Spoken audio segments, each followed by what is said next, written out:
Bien. Bueno, bienvenidos una vez más a Ojo Rojo Fábrica Visual, Ojo Rojo Fábrica Virtual. Les habla Andrés Caicedo, miembro de Ojo Rojo.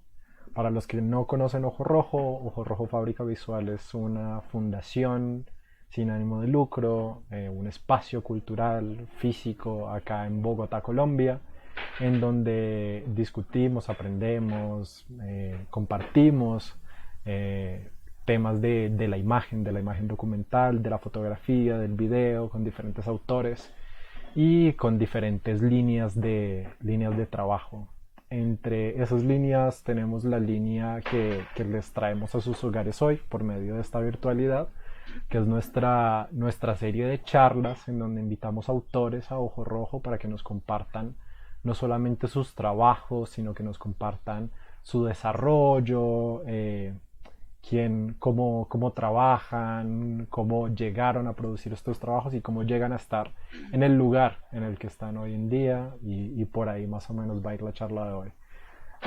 Aparte de eso, tenemos una serie de talleres que los invitamos a seguirnos en redes para estar pendientes de ellos, para la gente que esté acá en Bogotá y los pueda tomar.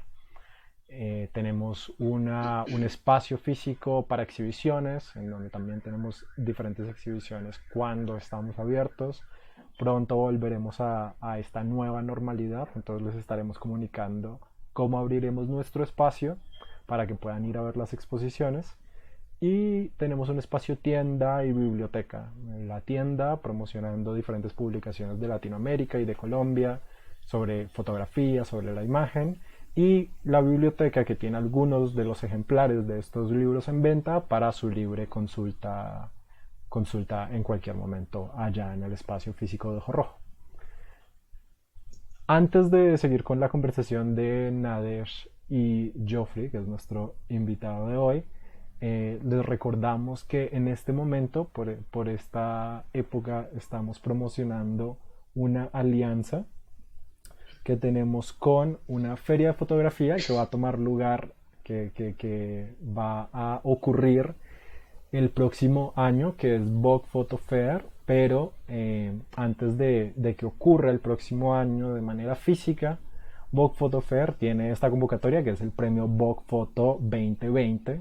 El premio Vogue Photo tiene como temática desconexo, la manera como nos relacionamos en esta contemporaneidad, no solamente con respecto al COVID, sino cómo nos relacionamos y cómo no nos relacionamos hoy en día.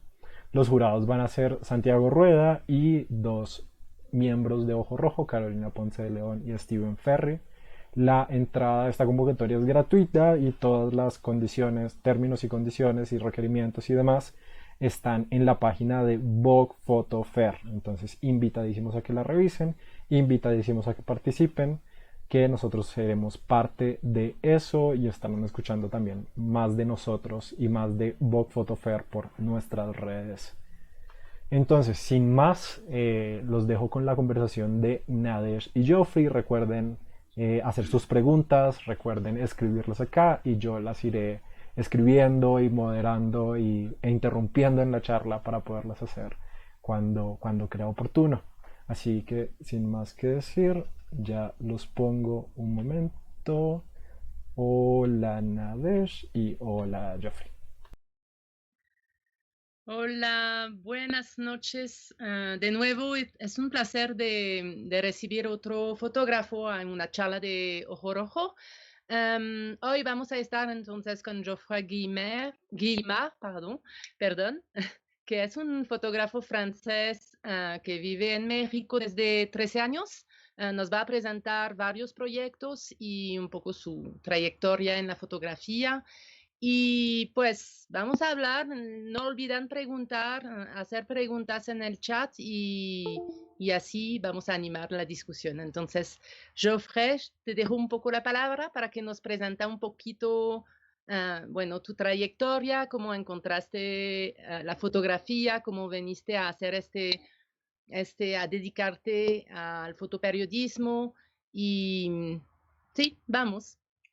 Bueno, muchas gracias. Buenas tardes a todas y todos. Muchas gracias por la invitación.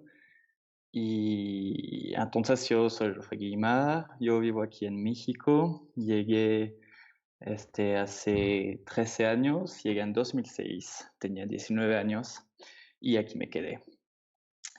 Así que a esa época yo trabajaba como de cocinero y poco a poco pues me llamó la atención la fotografía y entonces en ese pues me armé un viaje a Francia para aprender la fotografía.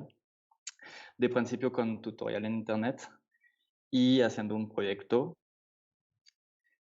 mi primer proyecto con un muchacho que conocí, que se llama Alex Bonka, no sé si se ve la imagen.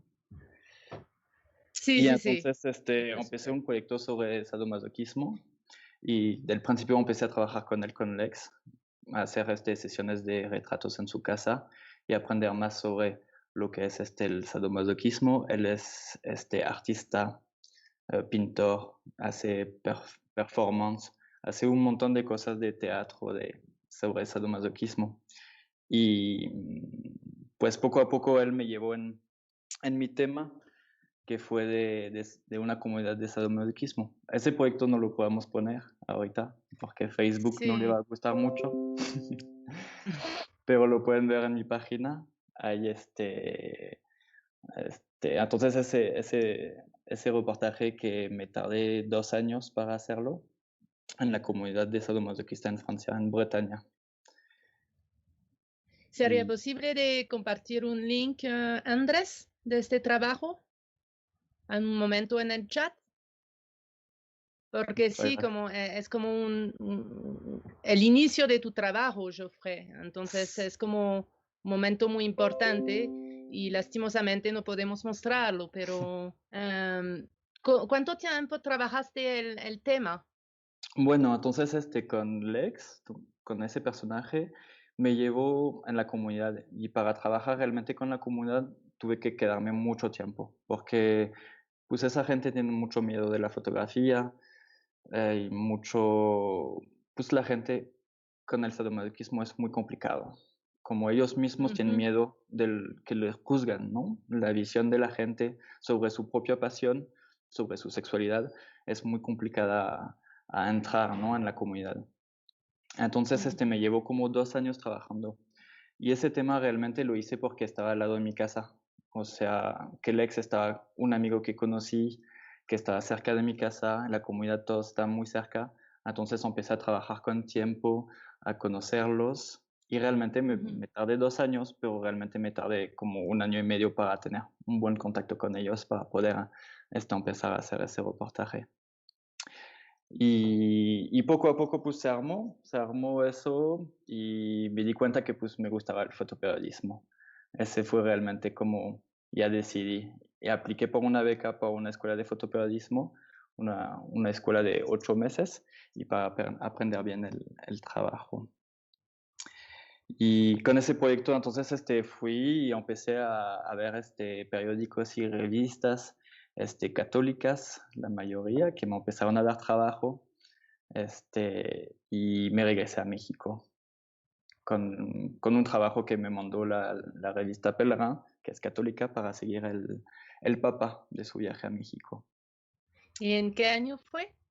Ese tema lo hice en 2012, 2013, 14 y me regresé en 2015 en México. Ok, quedaste Y me quedé y sí. entonces empecé ya a trabajar de fotoperiodista realmente aquí en México y empecé ese tema que son los Chilongos, que son una banda pues de gente de aquí, de la ciudad, que hicieron un club de bicicleta con la,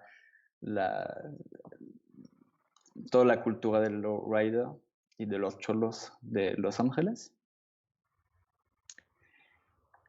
Y pues ese tema también me tardé como 1 año haciéndolo con ellos, tratar de juntarme con ellos. Lo que a mí me gusta en el fotoperiodismo, en los temas que estoy trabajando, me gusta como realmente entender lo que es la gente. No lo hago por una cuestión de publicarlo o cualquier cosa. A mí me gusta realmente entender por qué lo hacen y en qué sentido lo hacen y a dónde van con eso. O sea, a mí me gusta mucho lo que es la comunidad, que sea el sadomasoquismo o los cholos, siempre, después si vemos los migrantes también es como la gente se reúnen y cómo hacen un camino de vida juntos y cómo viven en esto.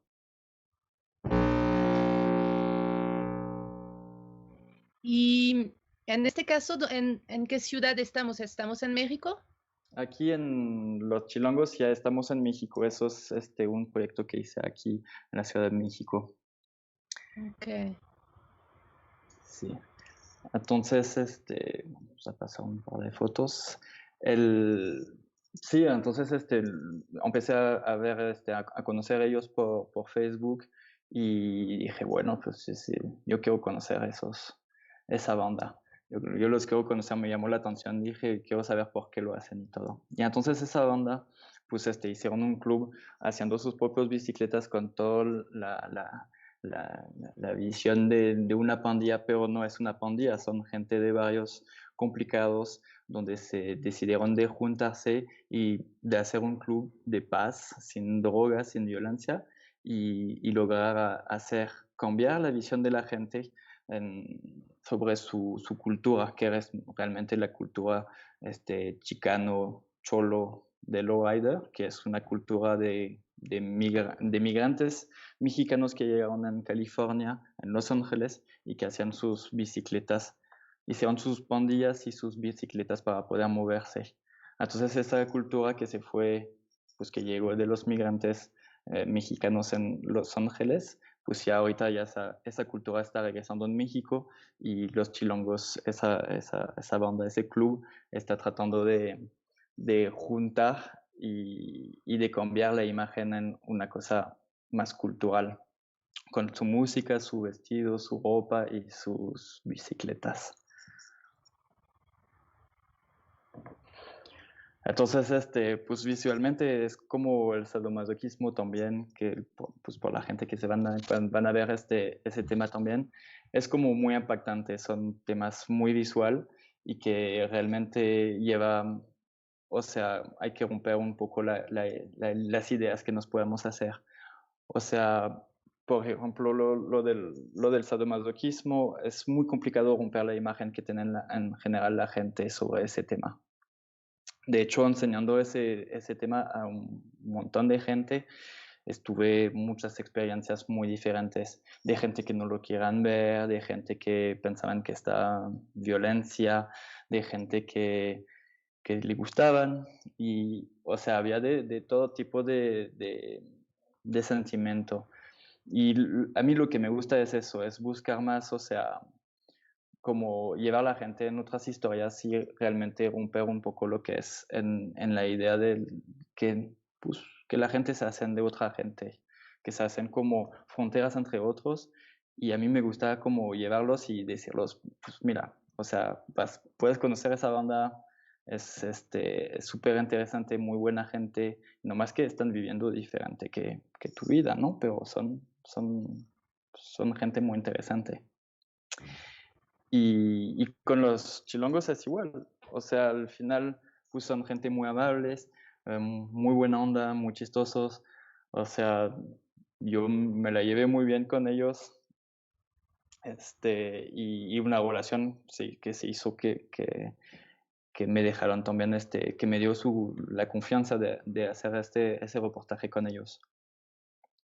De hecho, del principio tenían un poco de miedo también, porque hubo otros reportajes de noticias nacionales que hicieron el tema y que pues, los chilongos están muy felices de poder hablar a los reporteros. Pero al final, cuando los publicaron, pues recibieron muchas amenazas porque el periódico puso que estaban pandillas saliendo de la cárcel muy violento, que robaban y todo esto, y que al final no lo es, al contrario, son totalmente al contrario, ¿no? Quieren hacer su banda promover su cultura más que todo y cambiar la idea de la gente. Entonces cuando yo llegué, pues yo les dije que pues, yo quería hacer un tema con ellos, un reportaje de largo plazo para entender bien y trabajar con, pues, entendiendo realmente lo que es su cultura. Y eso, pues los chilongos hacen también eventos con otra banda en la República, tienen muchos fans en Facebook, los pueden buscar, sí, son los Chilongo Low Bike Club México, y ya empezaron así como a hacer reuniones con otros en concursos, aquí se van en Guadalajara, y así viajan en muchos lugares aquí en la Ciudad de México, pues dan un paseo por el centro de la ciudad el domingo cuando está exclusivo para bicicletas y van a encontrar a la gente y les toman fotos.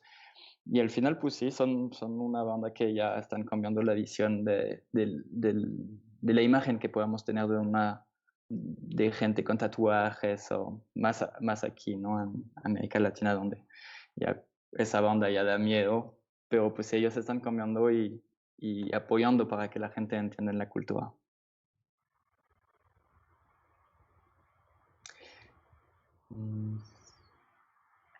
Y justamente los tatuajes, ¿hay unos tatuajes específicos de esta banda o llegaron ya con estos tatuajes de otras pandillas?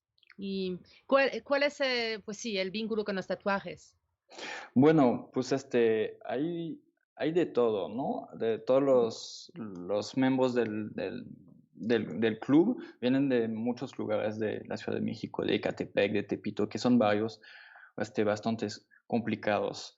En los tatuajes, pues toda la gente viene con sus propias historias también, ¿no?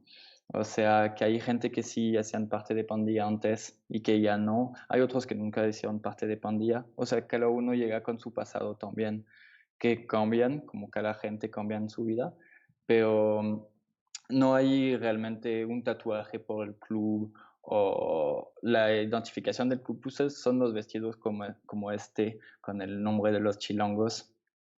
Tienen también su canción y sus propios bicicletas, cada uno con su cosa. Pero sí, menos o sea, está abierto a toda la gente, que sea su pasado, no importa realmente de dónde viene.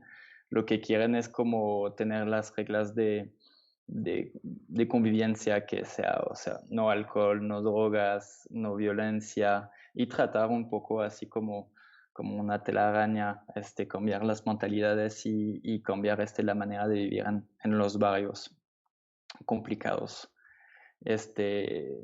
Y también como esa persona que también está en situación que está discapacitado. Y hay familias, o sea, está realmente abierto a todos. Y yo ahorita, después de trabajar con ellos, que ya acabé el reportaje, ya soy parte del club también. Entonces, como que ahora ya ando con ellos cada rato, con la bici y a saludar a la banda.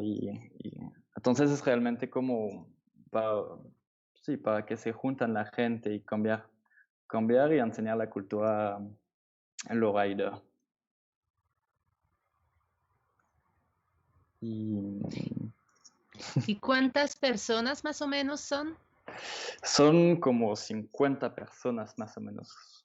Así Okay. que sí, cada año hacen sus aniversarios y, o sea, la gente también guarda en contacto con pues, gente del pandilla o del barrio, o sea, o sea, como que la gente son de diferentes lugares y se juntan para, para realmente cambiar su perspectiva de vida también. O sea, más que un club es realmente toda una filosofía y una manera de vivir en un camino diferente en la vida. Y eso pues es otros grupos de lowrider también en toda la República Mexicana, en Estados Unidos, hay en todas partes del mundo, en Francia y también. y la gente se juntan. Hay clubes que son menos con la identidad de no violencia y no drogas. Entonces ellos también apoyan como de intercambiando con otros clubes para pues enseñarlos que también se puede hacer se puede vivir esa cultura sin violencia, ¿no? Y es un gran trabajo. Y las mujeres, justamente, ¿hay muchas mujeres? Muchas mujeres hay también, bueno, la mayoría son hombres, pero hay mujeres, hay familia y, Okay. y tienen pues, su lugar igual que todos, o sea, no hay diferencia entre mujeres o hombres, ¿no? Todos están en el mismo, en igualdad. Así que sí hay de toda edad, o sea, bueno, aquí ya tenemos toda la banda de tatuajes, ¿no? Pero ellos son un parte sobre los 50 que para los tatuajes, enseñar los tatuajes y, y ya en el medio tenemos el pizarrón que él tiene como de tatuaje.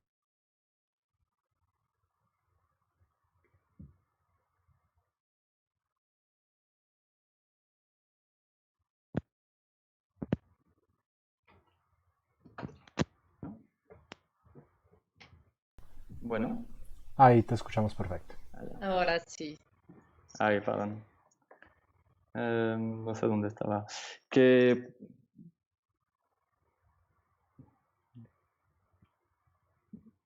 Y son en varias partes, solamente en México, o hay como otros grupos pues que sea en México o otras partes de América Central. sí, hay este club de lowrider en muchos lugares. En el América Central y del Sur no he escuchado todavía grupos grandes. Seguramente hay pequeños, pero la mayoría son de Estados Unidos realmente.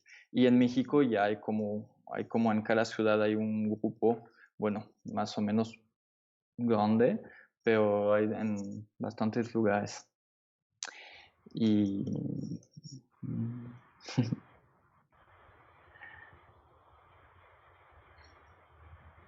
¿Y cómo fue el acceso al inicio? No sé, ¿era complicado de tener la confianza, de explicar el trabajo que querías hacer? Bueno, realmente no. O sea, les escribí por Facebook y les dije, mira, que quiero hacer un reportaje. Llegué, me hicieron cita en Ecatepec, que Ecatepec es una ciudad pegada a la Ciudad de México, para los que no conocen, y que es bastante peligroso. Y allá me hicieron la cita. Entonces yo fui así normal y me estaban esperando allá en el metro con una bicicleta. Y nomás me subí en la bicicleta y me dijeron, bueno, tú te pones en el medio y vamos allá. Y ya me empezaron a llevar en todo el barrio, a enseñarme cosas del barrio, a enseñarme las bicis, a platicarme y ya me quedé todo el día. Y, o sea, la relación se hizo muy rápido. O sea, nos hicimos amigos muy rápido. Les tomé fotos para ellos también que usaban en su página. Entonces no fue nada complicado. Desde el principio yo llegué también con la idea que esa gente, pues, o sea, somos iguales, ¿no? O sea, no voy a tener miedo de una gente por una cuestión de físico, como que a mí mm, no es una cosa que me funciona, ¿no? O sea, a mí tengo confianza y no me voy a asustar. Y, o sea, y eso sirve, ¿no? Eso me sirvió porque o sea, llegué y de una vieron que no tenía miedo cuando me hacía una imagen falsa de ellos, ¿no?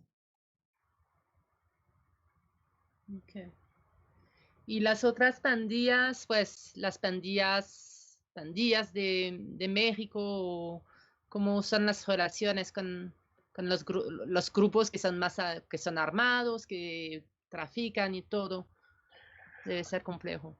Sí, bueno, en Ecatepec está dividido la ciudad por calles y por pandillas. Ujú. Y ellos no, bueno, los chilongos no buscan ningún problema con las pandillas, ¿no? Guardan buen contacto con pandillas como, vamos a decir, familiares, que son como gente que vivieron con las pandillas y toda su infancia, adolescencia, y que salieron de la pandilla, pero quedaron con un buen contacto.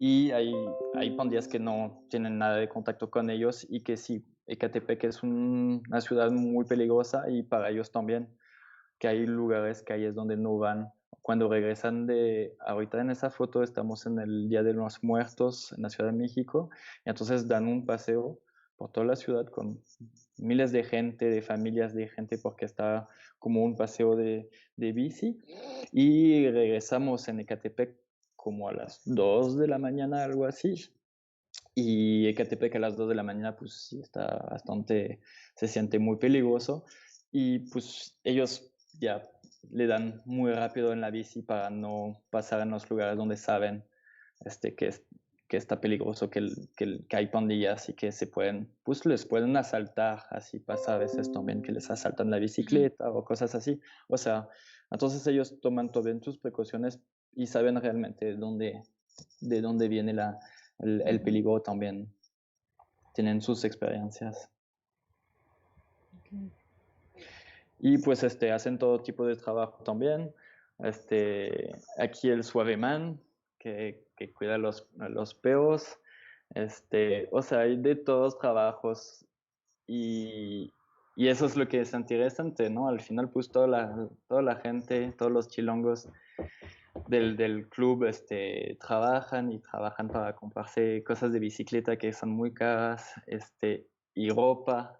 Y o sea, es una pasión, es como un estilo de vida muy, muy intensa que cuesta mucho también y que lleva mucho, pues,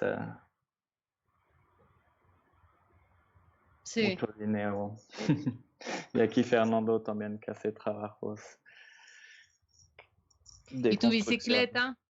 ¿Tu bicicleta es una bicicleta normal o Bueno, pues estilizada? el primer día me dio una estilizada bien bonita, así una limo, que es unas bicis de 2 metros de largo. Pero la verdad Okay. que ya me subí y está divertido, pero para tomar fotos no se podía, o sea, me iba a caer en cada minuto. Entonces les dije y me sacaron una bicicleta más normal, vamos a decir, que ya estaba así como mucho más cómoda. Y ya pude más trabajar. Y o sea, las bicicletas son muy incómodas, ¿no? O sea, sí duele las piernas al final del día. Ellos se van de paseo como hasta 8 horas por día y regresan a casa en la noche y en la Ciudad de México, pues en invierno hace frío, o sea, es que está rudo, está muy duro, Ujú. pero son realmente deportistas, o sea, muy, muy distintos de los ciclistas reales, pero sí,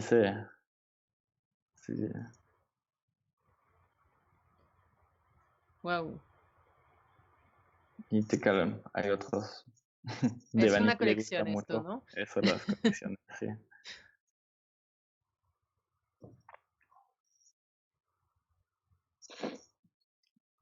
Y Y estás siguiendo este tema, ¿no? ¿O paraste? no, ese tema ya lo acabé.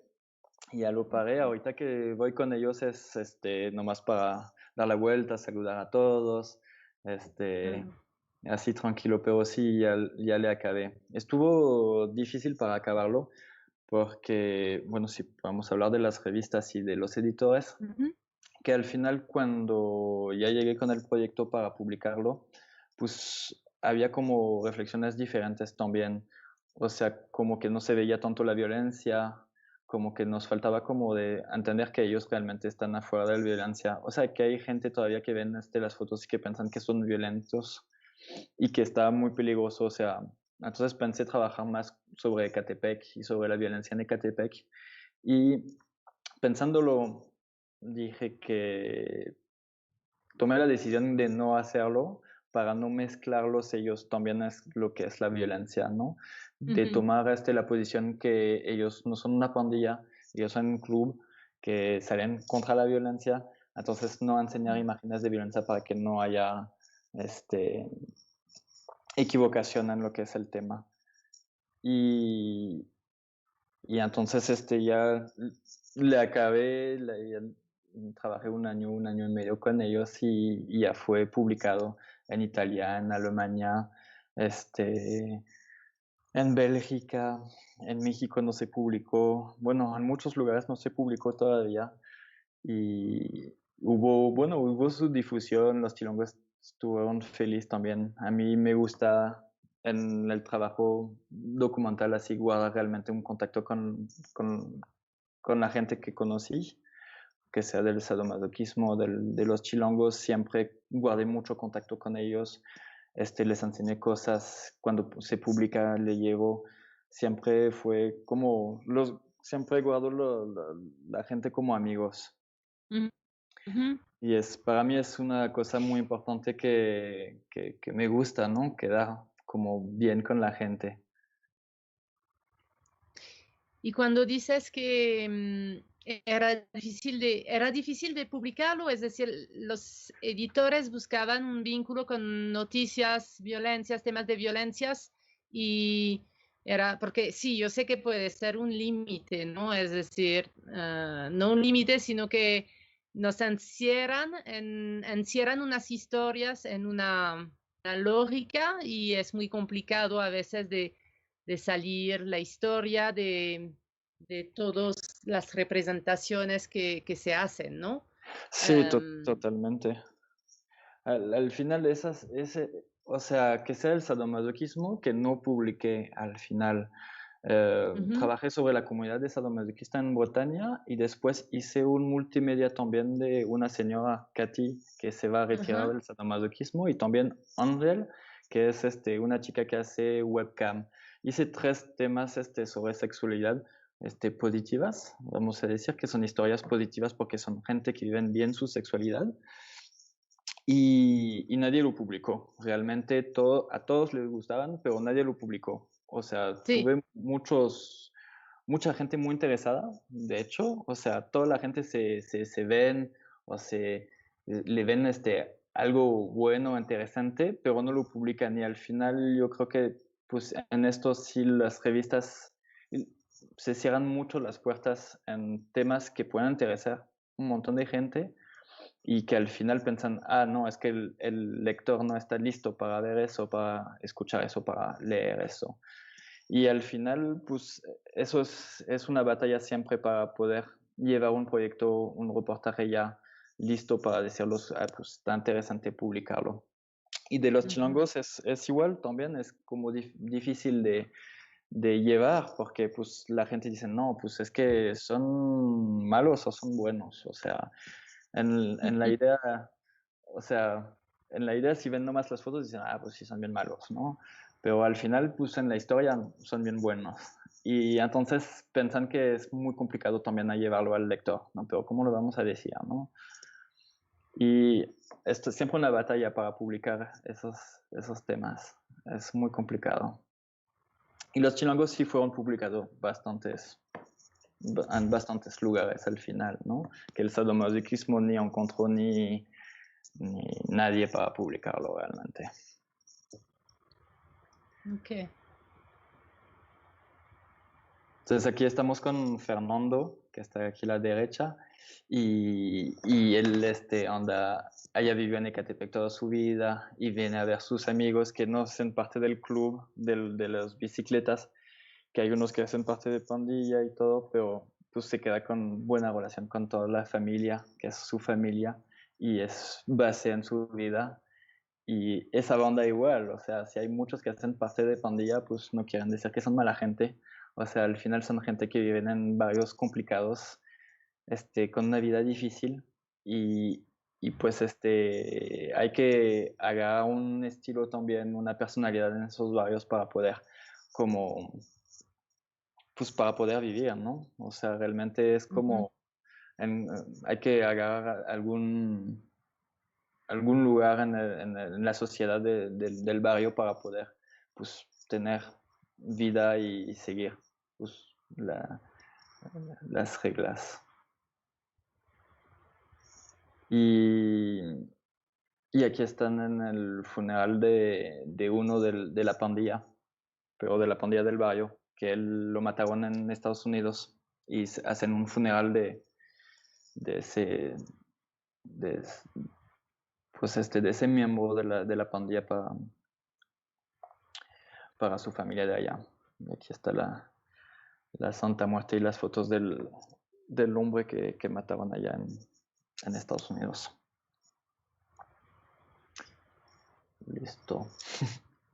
Y me decía que no hay vínculo por nada de los chilangos con tema de religión tampoco, ya que veo la Santa No, Muerte. bueno, de la Santa Muerte sí, o sea, todos, bueno, muchos creen en la Santa Muerte o son católicos en la Guadalupe, que es de hecho un tatuaje que es bastante usado. Pasan por la Basílica de la Guadalupe, que es el monumento religioso el más famoso de la Ciudad de México.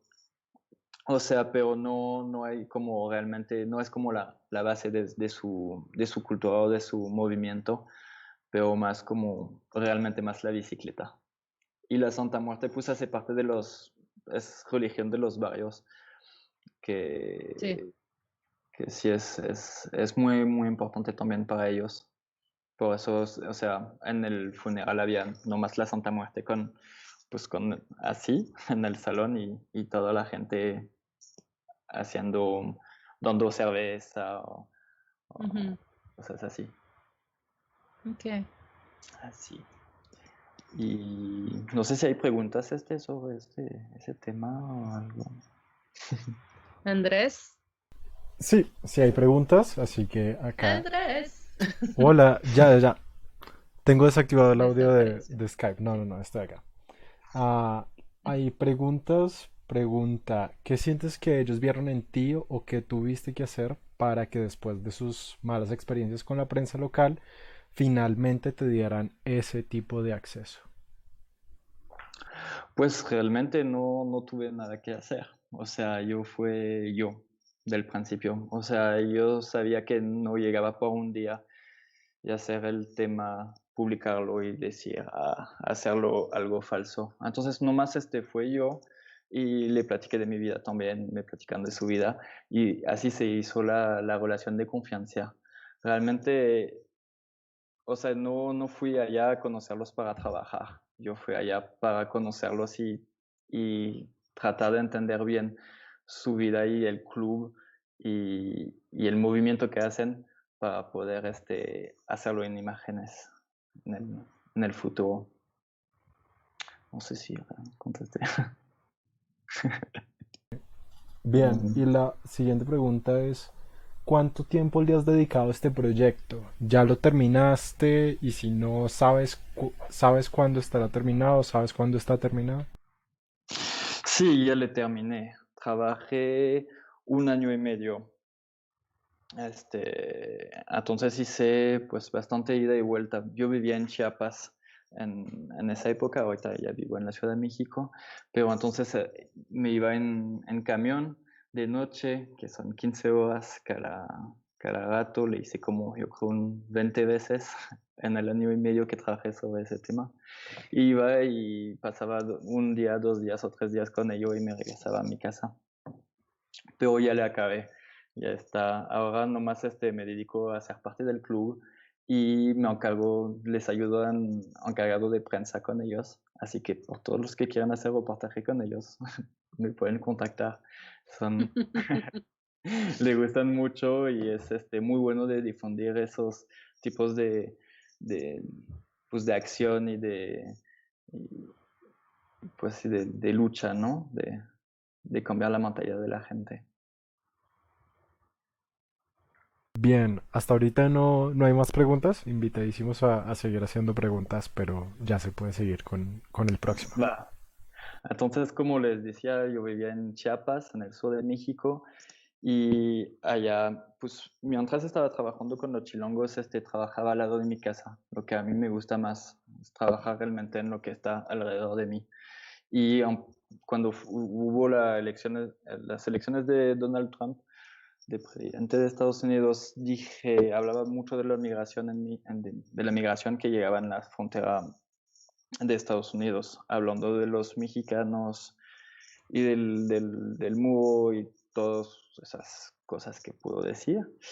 Y entonces ese día pensé, bueno, aquí pasa la ruta migratoria, yo voy a ir ya esa semana y voy a empezar a entender lo que está pasando, ¿no? Y a documentar lo que realmente está pasando por la migración en México. Entonces empecé ese proyecto de migración que todavía sigue y que voy a acabar en noviembre cuando ya van a cambiar de presidente en Estados Unidos y me quedé realmente en todo el camino de México por paso y entender realmente cómo estaba la situación pues, de la ruta migratoria. Entonces, pues iba cada 2 semanas en la ruta migratoria y documentar lo que estaba pasando.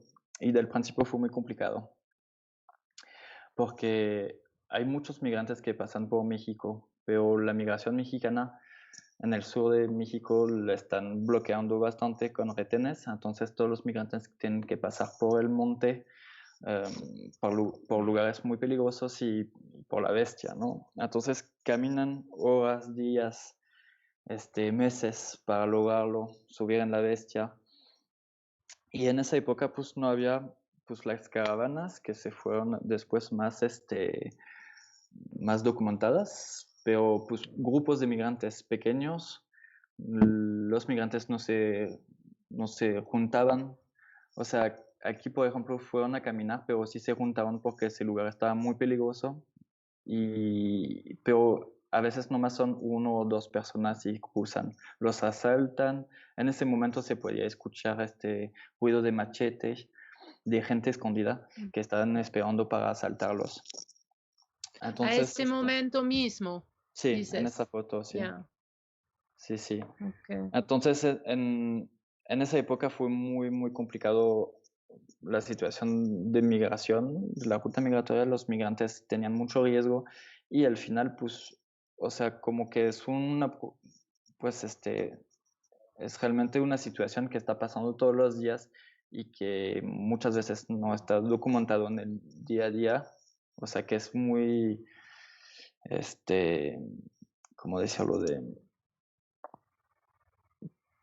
Que pues, o sea, se van tanto en el monte para caminar, los migrantes pasan por el monte, entonces nadie los ven pasar, o sea, la mayoría del tiempo son bastante invisibles. Cuando llegó las caravanas ya se hizo, ya, o sea, estaba la misma cantidad de personas, nomás que ya llegaban todos juntos, ¿no? Y pues, con más seguridad para que no los asaltaban y juntos con un poco más pues de energía, ¿no? Porque, o sea, aquí en esa foto estamos en el sur de México, estamos como a unos 200 kilómetros de la frontera de Guatemala.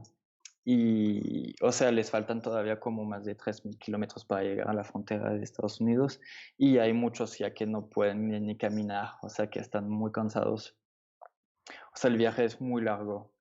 Y pasar por caravana, pues les hicieron el viaje mucho más, un poco más fácil, ¿no? Y más conocido también pues por la gente, ¿no? Eso, de hecho, es una de las caravanas. Y... voy a tomar un poco de agua. Entonces, pues sí empecé el documental a ir en cada punto de la ruta migratoria. Y busqué casas de migrantes, que hay muchas casas de migrantes en México que son, bueno, con diferente organización o con pues, diferente gente que están como teniendo las casas, los albergues. Y fue en los albergues y pasé mucho tiempo y al final no pude documentarla mucho. Cuando empecé el proyecto me iba de casa a casa, de casa de migrante, y no podía hacer casi nada, no podía ir a caminar con ellos, no podía subir en la bestia, en el tren de carga, porque estaba todo demasiado complicado, demasiado peligroso, o sea, hay muchos puntos de asaltos que son muy famosos y que al final, pues, o sea, es muy complicado, muy peligroso de seguirlos. Entonces hablaba con los migrantes en los albergues, conocerlos, conocer su historia y pues les tomaba un par de fotos, pero realmente no podía conocer lo que estaban viviendo por el peligro que llevaba. ¿Y cuándo empezó a ser posible seguirles más? Un año después, te pasé un poco rápido, un año después ya se hizo la primera caravana que no Ujú. fue realmente mediática del principio, pero se estuvo muy pequeña de unos 1000 Mm. personas y ya se subió a 2000 y ya llegando a casi a la Ciudad de México ya se hizo un poco más mediático. Y en ese momento de la caravana ya estuvo pues más fácil para seguirlos.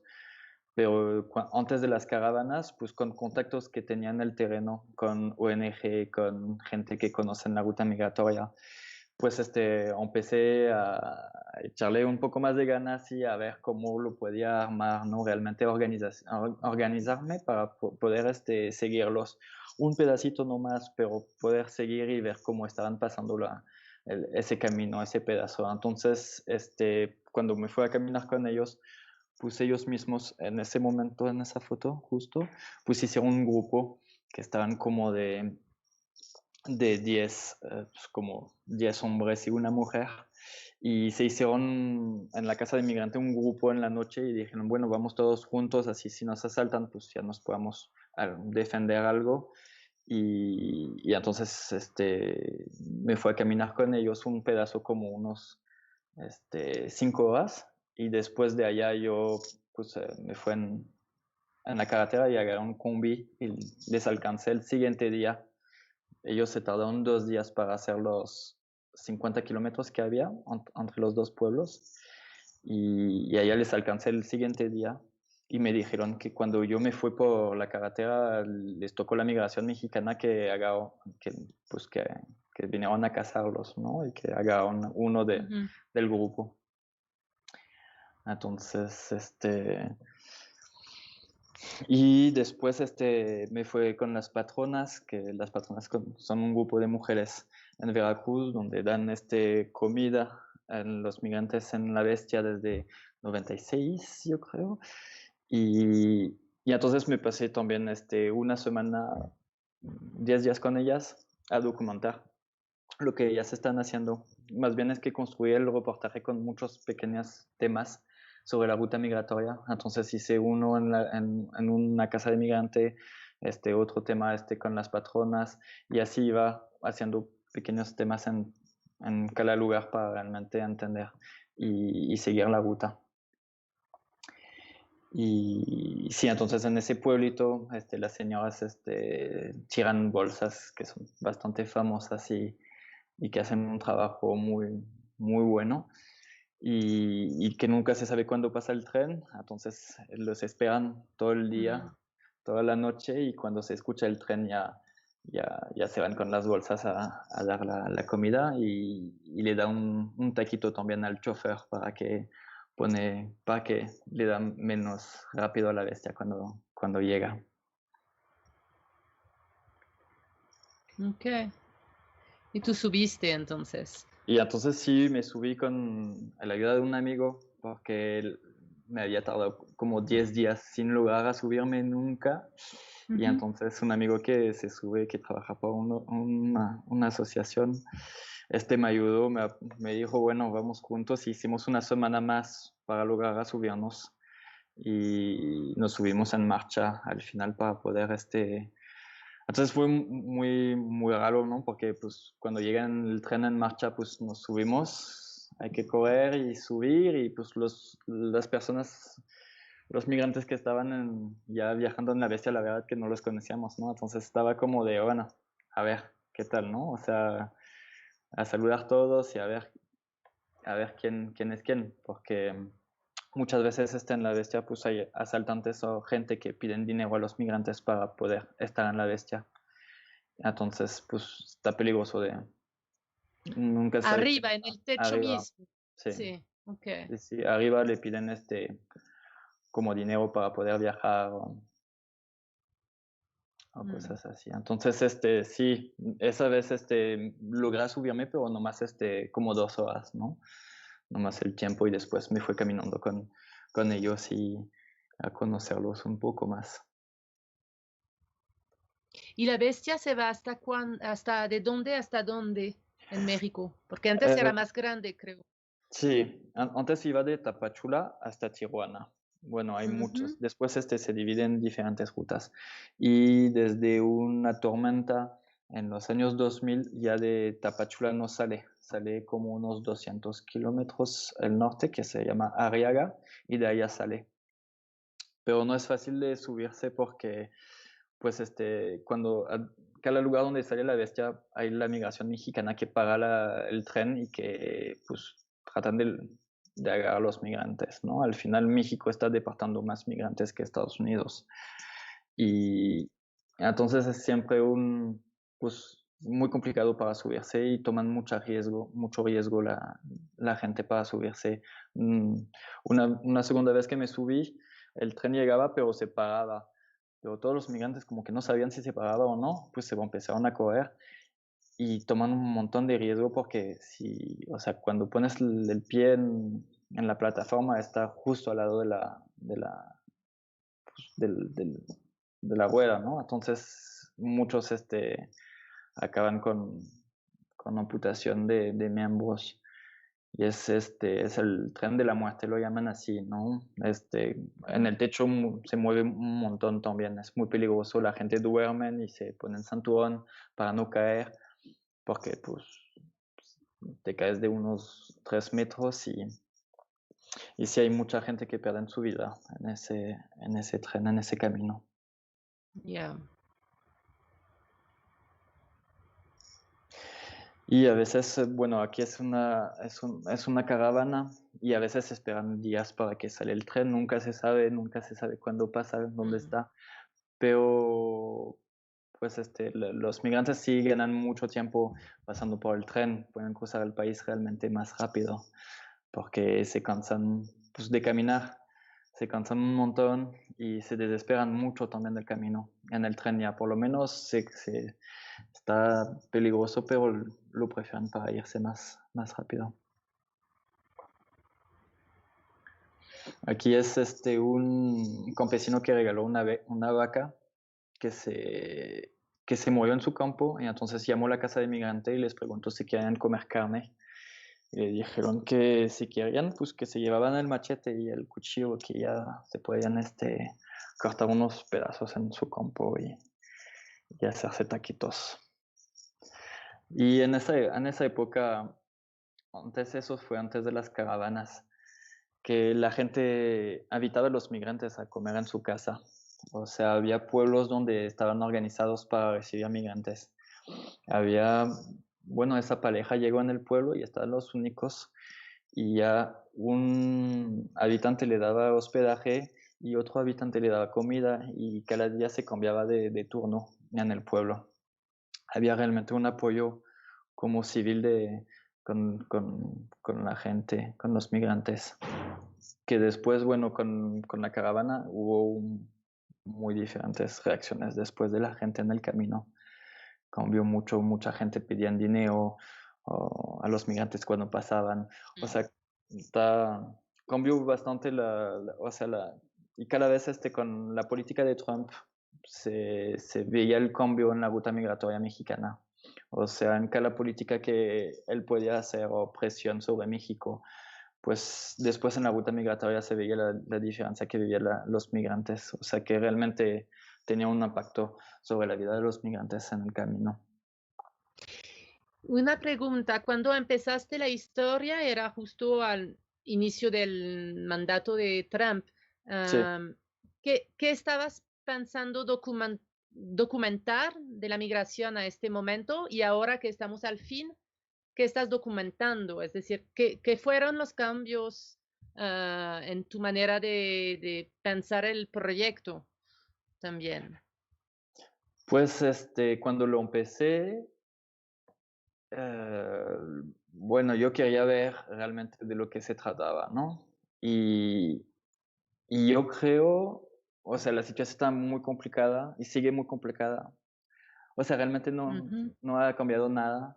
O sea, no más que sí, la situación se hizo más mundialmente conocida, y eso fue la buena cosa que pues realmente los hondureños, salvadoreños, guatemaltecos se unieron para hacer esa caravana, que esto fue o sea, fue un poder político también en contra de la política migratoria, que sea México, Estados Unidos o en otros lugares, ¿no? O sea, fue como un bueno, yo lo veo así, que fue un buen golpe para decir realmente lo que estaba pasando aquí de migración.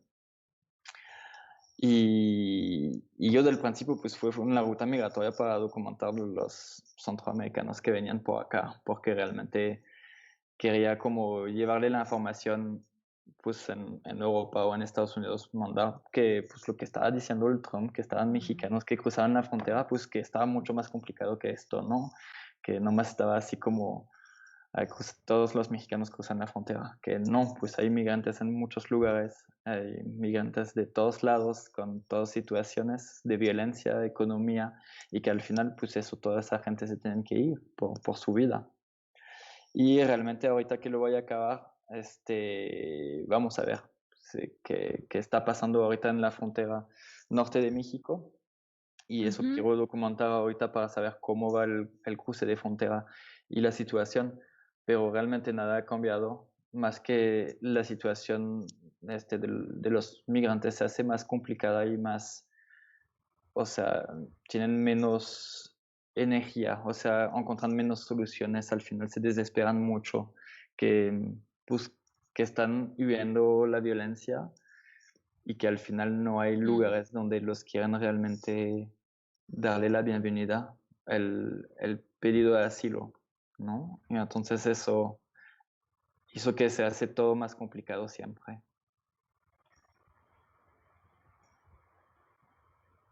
Y eso fue la primera caravana que se hizo.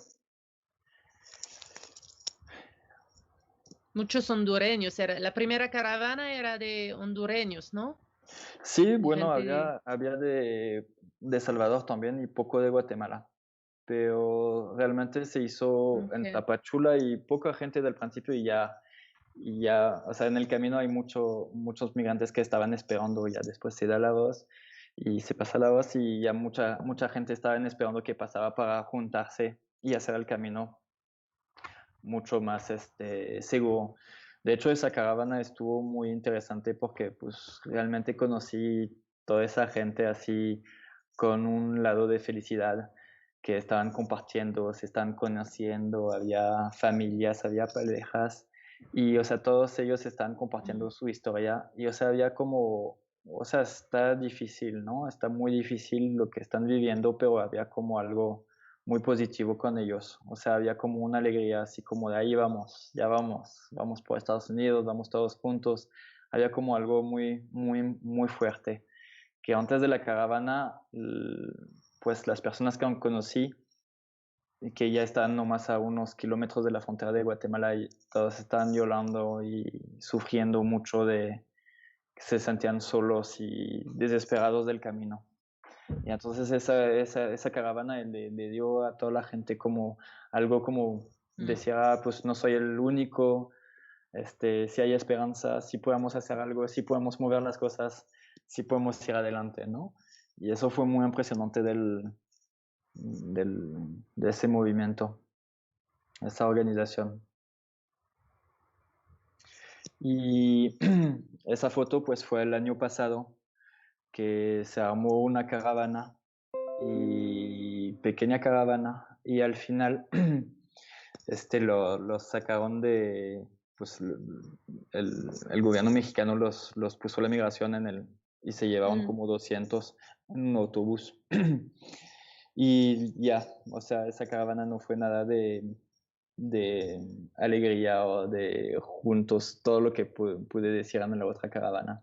Eso fue el contrario, fue muy difícil para todos.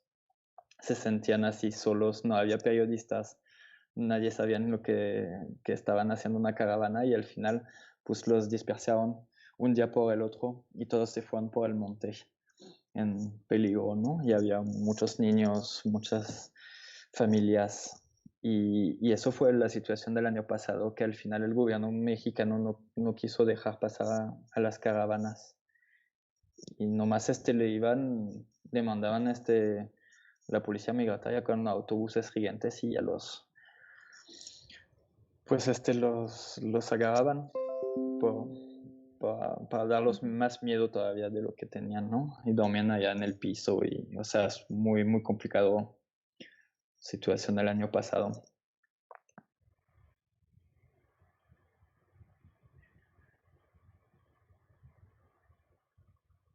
¿Otra de este año? ¿Otras Eh, fotos de este año o no, mezclado? es todo un poco mezclado. Este sí es de Ok. ese año también. Es justo, esa foto es, pues yo llegué en la caravana y Ujú. porque yo vivía todavía en Chiapas. Y ya les busqué y ellos pues llevaban como más de un mes esperando en el pueblo, en Mapastepec. Estaban esperando los trámites que decían que el gobierno mexicano los hacían, ¿no? Y entonces al final nunca hicieron nada, Ok. nunca le hicieron trámites para tener este derecho de quedarse en México. Entonces se quedaron y ese día pues se iban en el río a pescar, a Mm. bañarse, y ya estaban bastante desesperados después de un mes esperando papeles de México, ¿no? Entonces esos días ya dijeron, ya mañana ya nos vamos en la caravana, ¿no? Nos vamos de aquí. Y al final, justo unos 3 horas después, les cayó la policía migratoria y se llevaban como 100 o 200 personas.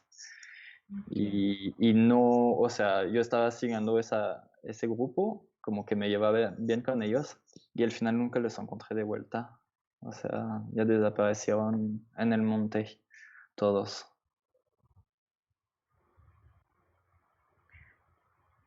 Eso fueron con Y la... ahora, dime. No, no, no.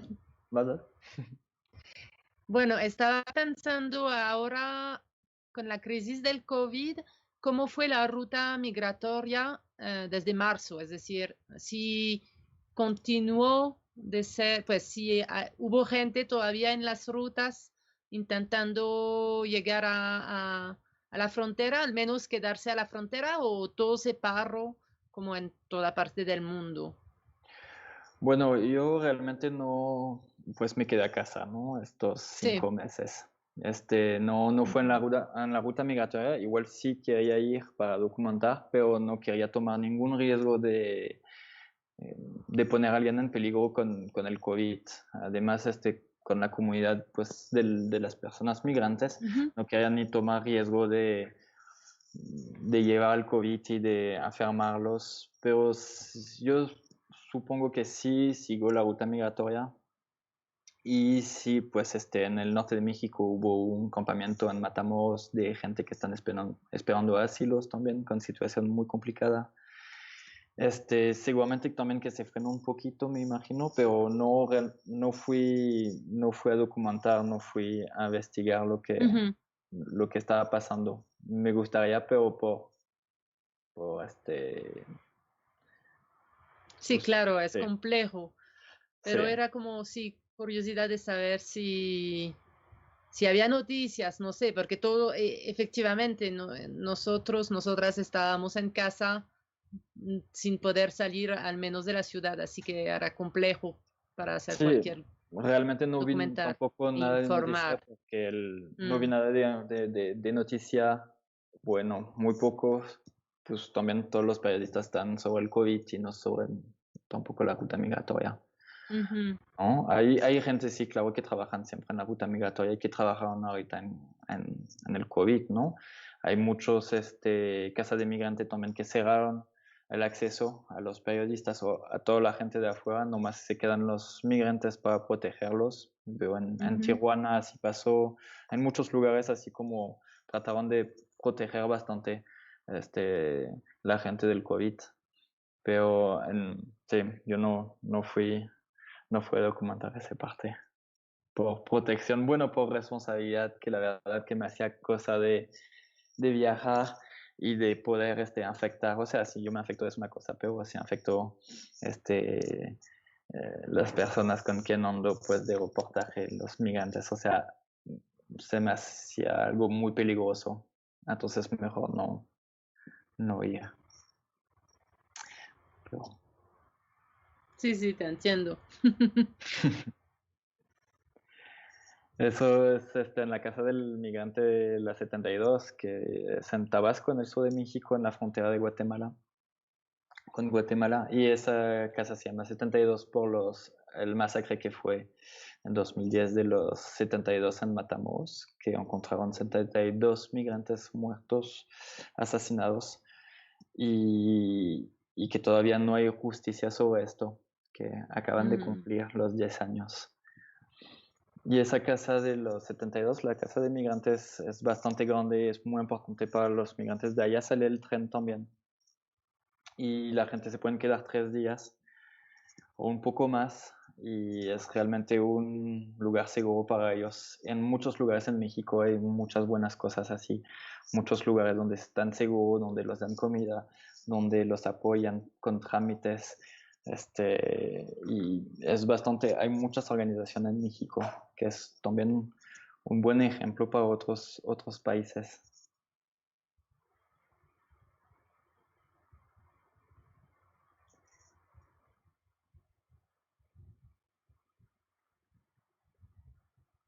Eso es la casa de Ixtepec, también en el sur de México, Oaxaca. Y allá también es muy famoso por el padre Solalinde, que estaba trabajando mucho con los migrantes desde el principio. Hizo una casa ujú, gigante también donde la gente se puede quedar bastantes días.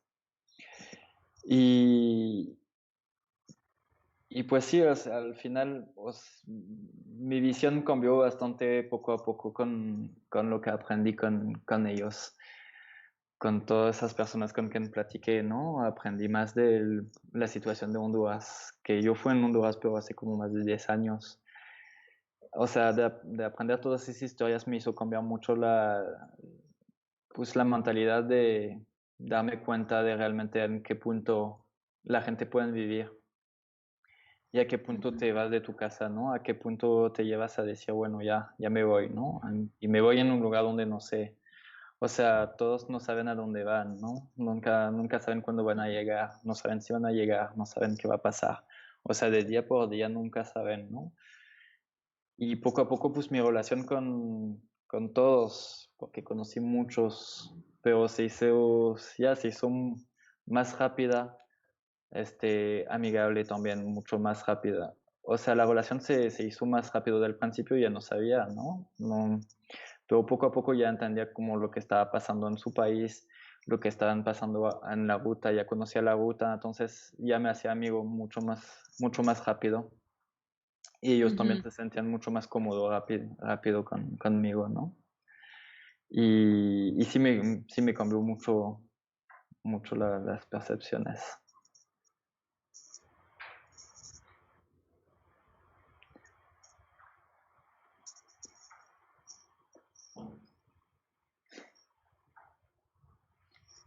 ¿Y tú has hecho toda la ruta, es decir, desde Chiapas hasta el norte? Bueno, le O- hice siempre por pedazos. O sea, en Ujú, Chiapas sí le hice bastante toda la ruta del sur. Pero después en el norte ya, o sea, es muy larga ujú, y como te digo, es muy peligroso también. Entonces, o sea, ujú, no me puedo subir en la bestia. Igual que conozco un compa que sí lo hizo, pero, pero lo asaltaron al final. Pero, o sea, es muy complicado de subirse en el tren y hacer toda la ruta entera. Entonces le hice por ujú, pedazo en ujú, esos 3 últimos años, 4 años, que me iba 15 días, me regresaba a mi casa, me iba otra vez 15 días, me regresaba. Y poco a poco también en el proyecto, pues, del principio le mandé a revistas para que me mandaban, hacía pitch, le mandaba fotos, le decía, mira, eso es lo que está pasando en México, eso es realmente lo que es la ruta migratoria. Y bueno, todos me dijeron que no estaban interesados. En Europa me dijeron, no, pues es que ahorita nosotros la ruta migratoria también es importante por Mediterráneo. Entonces no sé, o sea, los periódicos no tenían en cuenta realmente lo que estaba pasando. Y poco a poco pues sí lo tomaron en cuenta y ya me mandaron de trabajos, me mandaron en Tijuana para trabajar en la frontera ujú. en Tijuana, me mandaron en Honduras también, en Guatemala, en el sur de México otra vez, o sea, después poco a poco ya, o sea, también revistas me apoyaron para seguir el proyecto en todos esos años. Pero si no, o sea, para ir en Tijuana, me fue en avión, ¿no? Porque, o sea, todo ese pedazo que es de la Ciudad de México hasta Tijuana es gigante y es, o sea, como te digo, es muy peligroso. Y bueno, en Tijuana pues hay también muchos haitianos que salieron de Brasil cuando hubo los Juegos Olímpicos, ya no encontraron trabajo y se fueron por toda la ruta desde Brasil hasta Tijuana y ahora pues hay bastantes comunidades, una comunidad haitiana que se hizo en Tijuana y que pues trabajan en restaurantes y ya se quedan bloqueados también en ese lado de la frontera porque las leyes cambiaron y en todos esos, o sea, por los cubanos también la ley cambió del día por el otro cuando se fue Obama y todos los cubanos que están en la ruta migratoria desde Colombia, desde Venezuela, que se subieron hasta México, llegaron en México y ya no se podían cruzar por pie, ¿no? Entonces, pues se quedaron atrapados en Tapachula, en el sur de México, sin saber qué hacer, esperando para poder cruzar en Estados Unidos. Y así pasó para todos los migrantes. Realmente Estados Unidos nomás hizo cerrar sus fronteras, cerrar sus puertas, poner presión en México para que México se encarga de deportar más también migrantes y bloquear la situación. Realmente no toman en cuenta todas las problemáticas que puede ser en otros países, ¿no? Y la situación de los migrantes. ¿Y esta foto dónde fue tomada? ¿La del haitiano? La precedente.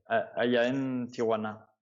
En Tijuana, Allá sí, en es como un Tijuana. poco surreal con estas flores. Me parece Sí, como...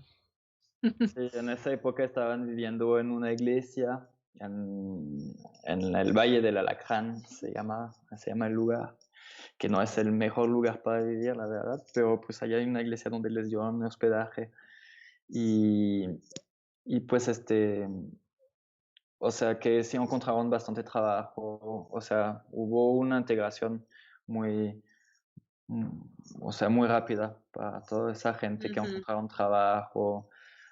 Bueno, no tan bien pagado como en Brasil, pero lo que dicen, ¿no? Pero que al final pues ya están suficiente para aguantarse en Tijuana y esperar de poder cruzar algún día, que no se sabe cuándo.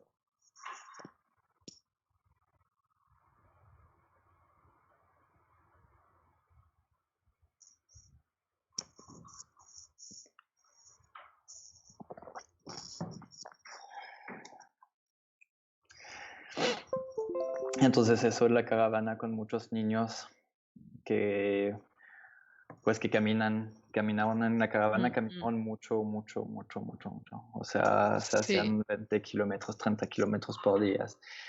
Y los niños llorando y muy difícil, muy difícil. Y que la primera caravana se podían en ride, se paraban los carros para hacer cooperacha y irse en autobús todos, o sea, pero sí sufren también en caravana, o sea, no es tanto, o sea, igual son felices de estar todos juntos y en la noche cuando llegan en la plaza del pueblo, pues ya los niños son niños, se van a jugar, pero sí se llevan un viaje muy... Tremendo, sí. Sí, total. Y ese joven lo conocí en Tenosique también y se cayó de la bestia en Mexicali.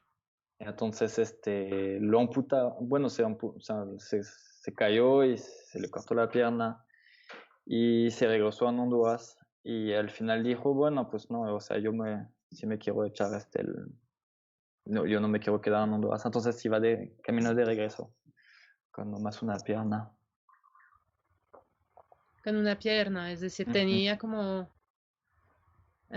¿estaba en silla de rueda o No, así se hace una cana y una prótesis? Ni siquiera, ¿no? No, así nomás con un palo Un y se palo iba y así. ya. En ese momento estaba cortando leña para la cocina, estaba echando un montón de ganas y de ayuda en la casa de inmigrante y estaba cortando la leña. Ok. ¿Y con algunas personas todavía tienes contacto con WhatsApp, con teléfono, Facebook? Bueno, vamos a decir que unas personas de la caravana de migrante que tengo en Facebook, que Ujú. guardé contacto, y hay muchos que están en Estados Unidos y otros que están en Honduras o en Salvador. Pero cuando empecé el trabajo y que iba solo con los migrantes, bueno, tenían bastante miedo de darme su número, darme su teléfono, y está bastante peligroso también que le doy el mío, porque, o sea, como que lo secuestran también. En Veracruz, bueno, en muchos lugares son secuestrados. Y entonces de tener algún número de teléfono también les puede poner en peligro, ¿no? Porque, pues, o sea, si les secuestran y que encuentran mi número de teléfono y pues me pueden llamar, ¿no? Y pedirme dinero o poner en la situación más complicada, ¿no? Entonces Ya. es como hay que tomarlo en cuenta que está complicado de guardar contacto con ellos. Con Facebook ya le hice un par de veces, pero muchos pues ya no tienen, o sea, tienen Facebook, pero muchos no tenían celular. En la caravana ya, hay muchos que tenían su celular, que tenían cosas así. O sea, antes de la caravana, la mayoría de los migrantes que conocía los asaltaban. O sea, que ya no tenían mochila, ya no tenían celular, ya no tenían dinero, y hasta los asaltaban hasta los zapatos. O sea, que sí estaba muy complicado. Entonces en esa época no tuve muchos contactos de largo tiempo con personas, pero después en la caravana sí mucho más, que estaba más fácil con el Facebook o con el celular, pues de tener contacto. Ok.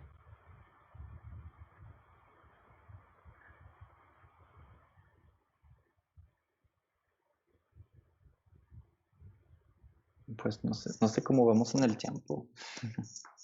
En el tiempo está bien, estamos bien. Tal vez Andrés tiene pregunta mientras terminamos de mirar. No, por ahora no tenemos preguntas. Tenemos un comentario de Fabio Cútica, un ojo rojo que comenta, que conoce estos lugares. Entonces te comenta gran trabajo, Joffrey, pero de resto no hemos tenido preguntas directas a este proyecto. Ujú. Invitadísimos todos a que las hagan y las damos al final. Listo. Gracias.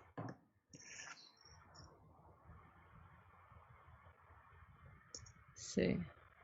¿Y qué has previsto para el fin de este reportaje, para las elecciones de Trump? ¿Has previsto de estar a la frontera, de estar en la ruta? Pues sí, más en la frontera norte de México, en la frontera con Estados Unidos. Ujú. Estoy planeando más como ver qué tal cambió, o sea, y yo fui en Matamoros y en Tijuana y en Ciudad Juárez. Entonces son los lugares que conozco de frontera y me gustaría pues ver la diferencia que hay, qué ha cambiado con la política en esos últimos años y pues, cómo está la situación, ¿no? Cómo Ujú. están viviendo los migrantes, qué están esperando, cómo están cruzando, pues en qué situación están ahorita. Pero pues yo creo que es peor todavía que lo que estaba. A lo que estoy viendo, hay mucha gente que todavía están esperando pues que la política les toman más en cuenta que lo que están viviendo, ¿no? Sí, es decir, es peor en qué sentido, porque para mí siempre fue, pues todos las historias que escuché era como siempre en Salvador, mucha gente me contó historias de migración y siempre el paso de frontera es una historia como una película, ¿no? Eh, Ahora, ¿qué Sí, piensas que es? Es decir, hay más control, hay más, el muro está más denso, más controlado de los dos lados. Y la política de México también cambió, tal vez. pues no creo que realmente es la cuestión del cruce de frontera que se hace más complicado, Ujú, porque hay muchas maneras de cruzar la frontera, ¿no? O sea, ujú, que lo que pues se hace complicado para la gente que son solos y que nomás van cruzando y pues hay muchos que también se dejan agarrar para pedir asilo después adentro de Estados Unidos, ¿no? Pero lo que yo creo es que se hace más complicado la situación de la gente que se quedan esperando y que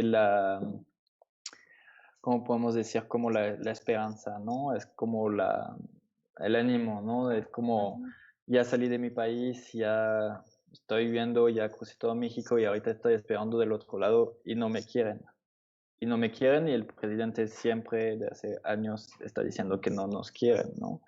Entonces, o sea, yo creo que pues psicológicamente es más difícil todavía ahorita, porque hay toda esa política que hace que es de odio realmente contra los migrantes. Y, y eso se vio también en México, que hubo muchos movimiento de gente, pues mexicanos también que no querían los migrantes, o sea, que tenían miedo que robaban los trabajos, que los robaban nomás, o sea, entonces como que se le hizo pues su situación más complicada y moralmente yo creo que sí es más difícil. Y ahora con el COVID me imagino que todavía más.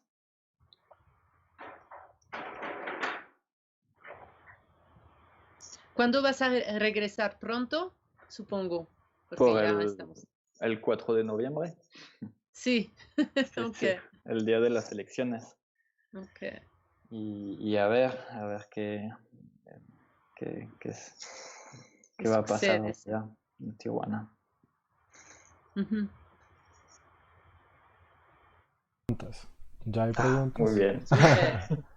Bien, Pregunta. preguntan. ¿Cómo te cuidabas en la ruta? ¿Tenías una estrategia de seguridad? Pues realmente no, pero tomaba en cuenta todo lo que estaba pasando y más bien escuchaba realmente lo que me decían la gente. O sea, a mí cuando me dicen está peligroso, no vayas por allá, pues no voy por allá. Y si veo que voy demasiado lejos, que puedo poner en riesgo a la gente, no, pues no voy. O sea, es mucho sacrificio. Realmente yo tomo tiempo y prefiero como sacrificar una foto o un momento que ya al final pues va a pasar algo y voy a poder tomar una foto a documentar lo que está pasando, pero pues hay muchos momentos que tuve que no ir, de quedarme a donde estaba y de cuidar, porque también pues andar con una cámara pues lleva mucho la atención a los asaltantes y entonces pues podía poner en riesgo la gente, ¿no? Que seguía. Entonces muchas veces nomás me quedé, ¿no? Y muchísimas veces me pasó que no pude ir. O sea, no pude porque Mm. no quería ir y tomar riesgo de cualquier manera. Entonces, cada vez que iba, estaba seguro que el plan estaba bien hecho, que ya me podía como tomar ese tiempo con ellos, no ponerlos en peligro, no tomar riesgo y todo así, el más seguro que se podía hacer. Pero estuvo muy complicado esa parte de seguridad porque me gustaría como documentar en la bestia en la noche o lo que está realmente pasando, o pasar más días con la gente realmente, o sea, seguir los días enteros en todos lados, pero eso no se puede. O sea, en la caravana sí se podía, pero afuera de caravana realmente no se puede. Es demasiado riesgo. Bien. Mm. ¿Con qué cámara trabajaste en este proyecto? Con una Fuji, la X Pro 2 y así que es bueno porque es bastante ligero Mm. y no es muy agresiva o muy así, no llama tanto la atención. Entonces está un buen equipo para trabajar. Pero, pues sí. Bien. Yo, ¿Y no te ocurrió nada? En, en- en el No, camino, es decir, no, con suerte unos asustos, bien. pero poquito, no más suficiente para darme cuenta que sí es algo realmente peligroso. Mm, Pero si no, no me pasó nada con suerte. Y, y pues bueno, en esta foto ya estamos en Honduras ok. eh, y en San Pedro Sula. Allá me mandó Le Monde para, para pues, después de las caravanas, para empezar para hacer un trabajo sobre de dónde salían los migrantes de la caravana. Y ese día pues nos tocó que hubo una migrante desaparecida de hace 5 años y que la encontraron allá en una fosa clandestina en Estados Unidos, en la frontera, y que pues mandaban el cuerpo de la familia de regreso por avión.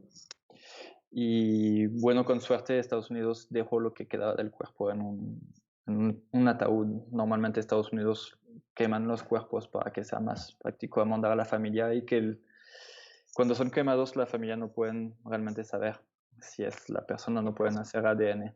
Entonces, bueno, pues eso fue la historia que nos tocó del regreso de la gente que al final pues no lograron el camino. Y ¿Y que, se aprendió algo sobre la historia de esta mujer? ¿Qué le pasó? bueno, pues no se supo nada porque la familia no tenían derecho de hacer de buscar el ADN, o sea que estaba cerrado el ataúd y normalmente por la ley no tenían derecho de investigar. Y lo que al final fue como, o sea, la familia estaba pues feliz, ¿no? De un lado de tener esa chica en su casa, pero al final estaban bastante enojados y no seguros que estaba realmente ella, ¿no? Y eso es toda la situación que, que, que pasa, ¿no? De la política de repatriación, también, o sea, de deportación o de los cuerpos de Ujú. los migrantes, o sea, es como ya los mandan y ya está, ¿no? O sea, no los, no va más allá. Es decir, Ellos, no han podido averiguar la cara de la persona en el ataúd o bueno, de no, saber, pues no, no, no, supongo que porque era muy... sí, no, estaba desaparecida desde 5 años y la Y eso. encontraron en la fosa y ya hacía bastante años Ya, ok. que estaba muerta. Entonces, La o sea, ropa, no sé, pues o anillos o cosas sí, así.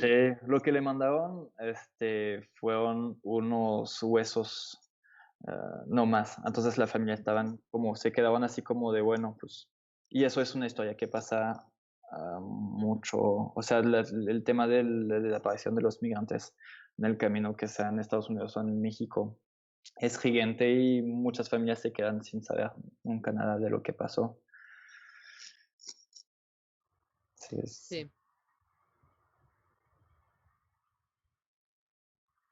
ya,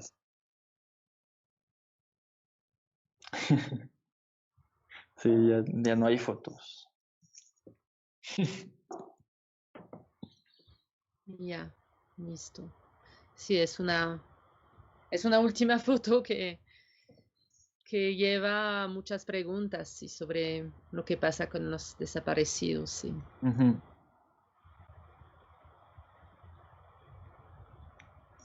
Listo. Bueno, fue perfecto.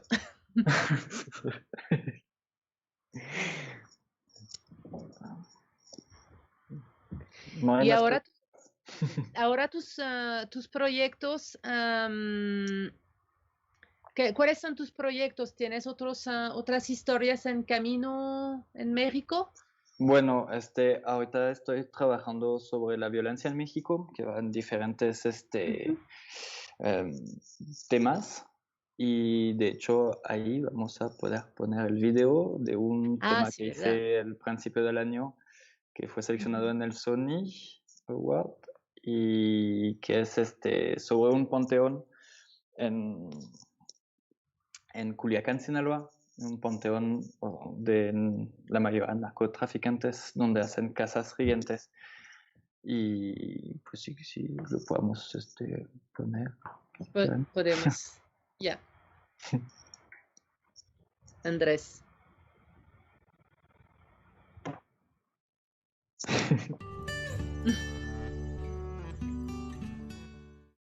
Jardines del Humaya Cemetery in Culiacan, Mexico, was established in 1969 using funds from the richest families of the city.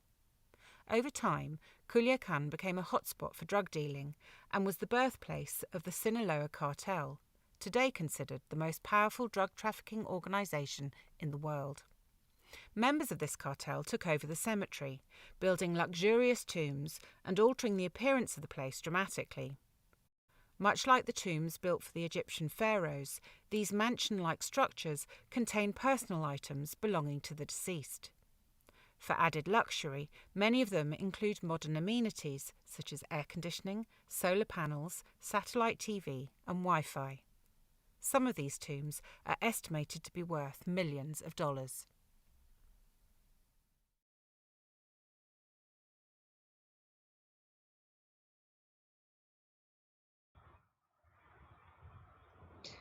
Geoffrey, ¿tú nos puedes explicar sí, este trabajo y la técnica también? Porque se dice que es como de una categoría de arquitectura, entonces no sé, tal vez hay como unas especificaciones técnicas. Bueno, sí, ese tema le hice en análogo, en medio formato con una Yashica de los años 60.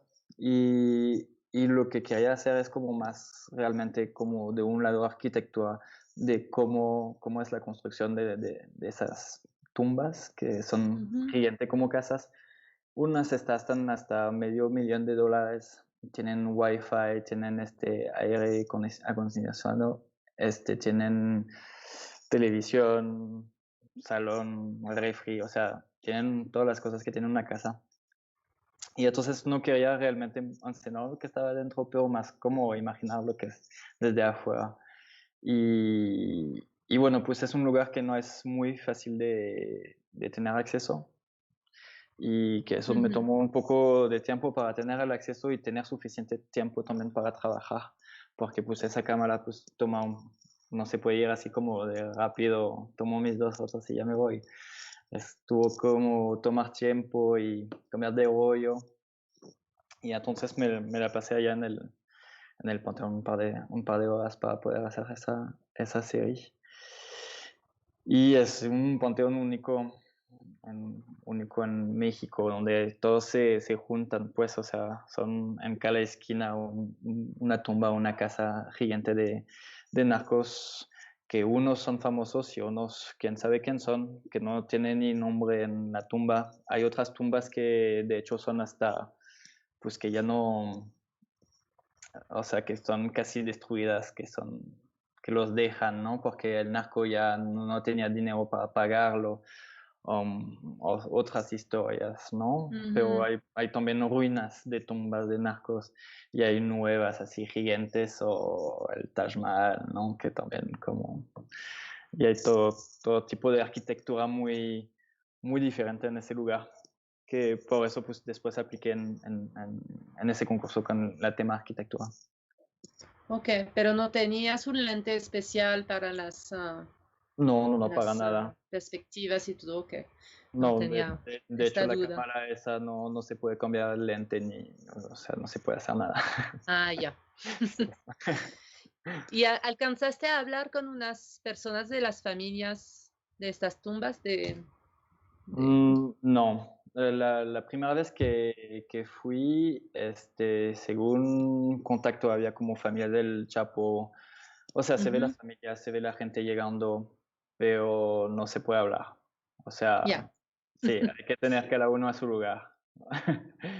O sea, me dejaron tomar las fotos y quedamos un par de horas y eso fue el más, pero sí, no se puede asistir como un funeral o sea, es muy, muy complicado, muy peligroso. Ok, qué interesante. Mm.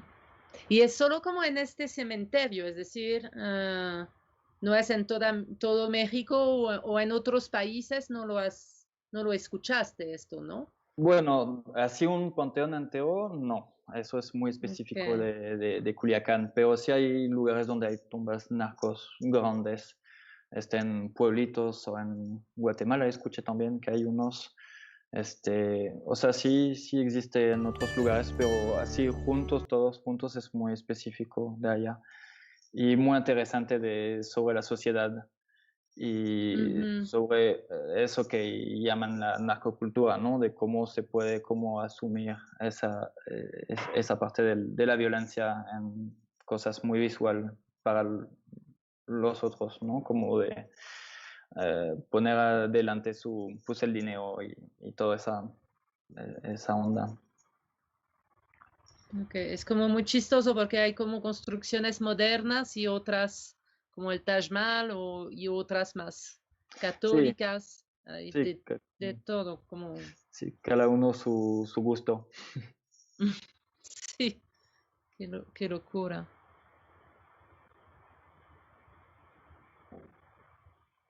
Bueno, Gracias. Andrés, ¿sería que tenemos otras preguntas? No, pero de nuevo tenemos saludos de Santiago Mesa, de Nicolò Filippo Rosso, y siguen llegando ahí, así que invitamos a Geoffrey a después leerlos y demás.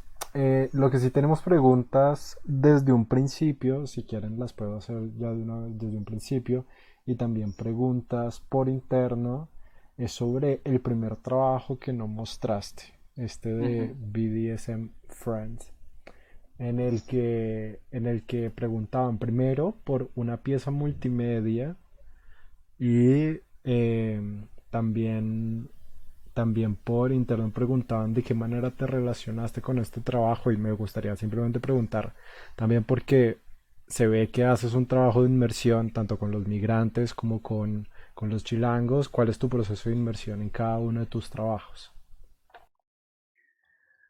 Bueno, bueno, más específico del sadomasoquismo, como cuál es mi relación con dice.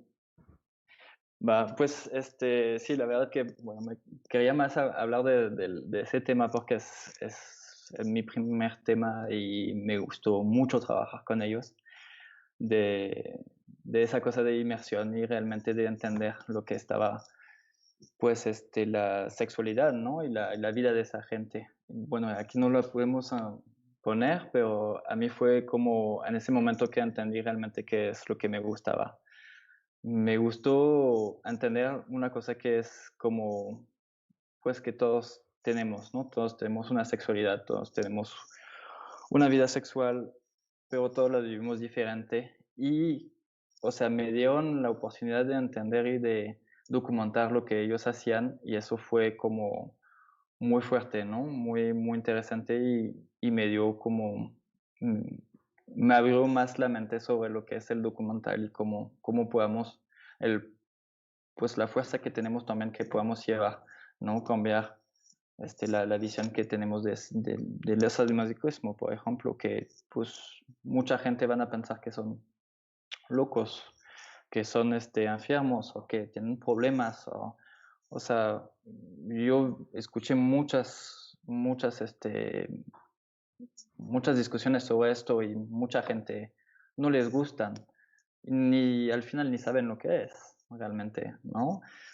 Y, y pues sí, fue difícil, fue mucho tiempo de espera para poder ir con ellos, fue complicado entender también de, de, de cómo vivían la cosa y al final pues como todo se puede entender al momento que escuchamos realmente lo que quieren decir, ¿no? No sé si hice la respuesta. Bien, y con respecto al multimedia, El multimedia, bueno, el multimedia son trabajos muy rápidos. Los multimedias de sexualidad también, ¿no? Son trabajos más rápidos, son de 4 días más o menos que hago con entrevistas y con fotos en diaporama. Y bueno, ya que tenía la experiencia en el sadomasoquismo, en la comunidad sadomasoquista, pues ya se me hizo más fácil también entrar en contacto y de una también para ellas tener confianza conmigo, porque pues recibir un correo de un fotógrafo como pues la chica Ángel que hace webcam, pues recibe un montón de correos electrónicos de fotógrafos, ¿no? Pero fotógrafos muy específicos, no como algo documental, o sea, tiene su cosa también, ¿no? Y entonces, pues de enseñar que ya trabajaba sobre ese tema que ya había hecho, pues ya se puso muy cómoda conmigo, su esposo también, y de hecho ya le hice hace como 5 años ese tema y todavía sigo en contacto con ellos. Y pues bueno, para ellos también fue como un poco particular que yo estaba en su cuarto, ¿no? Cuando estaban haciendo la webcam, pero me fue en su casa y la verdad que pues hicieron algo, o sea, estaban muy abiertos conmigo, me recibieron en su casa, me quedé en su casa los 4 días y no les conocía. Y en esos 4 días pues ya nos hicimos amigos y estaban muy felices también del resultado y de lo que llevaba el documental, ¿no? El multimedia. Al final, como Katy también, que es una señora sadomasoquista que se retiró y que cuenta toda su vida de sadomasoquismo en París, que ella está dominatriz en su casa y que recibe clientes y todo eso, y que habla de todo cómo cambió la vida del sadomasoquismo en Francia y su vida a ella. Y ella estaba muy feliz también de cómo salió y es muy buena amiga mía. Bien, no, hasta ahorita estas son las preguntas. Ahí hicieron una pregunta más, pero creo que la puedo responder ya por privado. ¿Quieres agregar algo más, Nadesh? No, solo preguntar a Geoffrey si él quiere decir algo más sobre todos estos proyectos y sí, más bien esto. No, pues ya hablé bastante. Sí, no, pero bien, súper, súper Espero que no importante. fue demasiado como equivocado en cosas, pero que no me equivoqué. Espero que les gustó. No, claro que no. Y pues esperamos a verte a Colombia. No sé si lo tiene previsto un día de pasar por Pues el espero país. pronto, me gustaría ver toda la banda por allá. Muchas gracias Ya. por la invitación para esa charla. No, pues nosotras que estamos muy felices de haber recibido tu trabajo en esta charla y esperamos verte en Ojo Rojo una próxima vez y continuar a discutir de todos estos proyectos y ver como al final de, del proyecto de la ruta migratoria, ¿no? Entonces, sí, muchísimas gracias. Fue muy importante. Y, y sí, solo también para terminar, quisiera decir que tenemos esta próxima charla, que es el jueves. Vamos a tener una fotógrafa chilena, Tamara Merino, que va a venir a presentar su trabajo y otras charlas que van a venir, les vamos a dar como el programa próximamente. Y para terminar voy a dejar la palabra también a Andrés, agradecer de nuevo a Geoffrey para la charla Muchas y dejar gracias. a Andrés hablar pues de este proyecto que tenemos Desconecto. Y otra vez muchas gracias a las personas que vinieron a asistir a la charla y nos vemos pronto. Gracias, Geoffrey. Gracias. Hasta pronto, ojalá. Nos vemos. Bueno, muchas gracias Nadesh, muchas gracias Geoffrey de nuevo por su tiempo, por abrirnos sus hogares y por contarnos tanto de sus experiencias. Como dice Nadesh, los invitamos una vez más a la charla, primero a la charla del próximo jueves de Tamara Merino, fotógrafa chilena que va a estar conversando con Carlos Villalón. Y los invitamos también a la convocatoria Desconexo que estamos promocionando junto a nuestros aliados, que es Vogue Photo Fair, que está dirigiendo esta convocatoria, sobre la manera como nos relacionamos en la contemporaneidad. Así que revisar los términos y condiciones, revisar los requerimientos en su página web y estar pendientes tanto de las comunicaciones de Vogue Photo como de Ojo Rojo. Bueno, muchas gracias a todos y nos vemos el próximo jueves.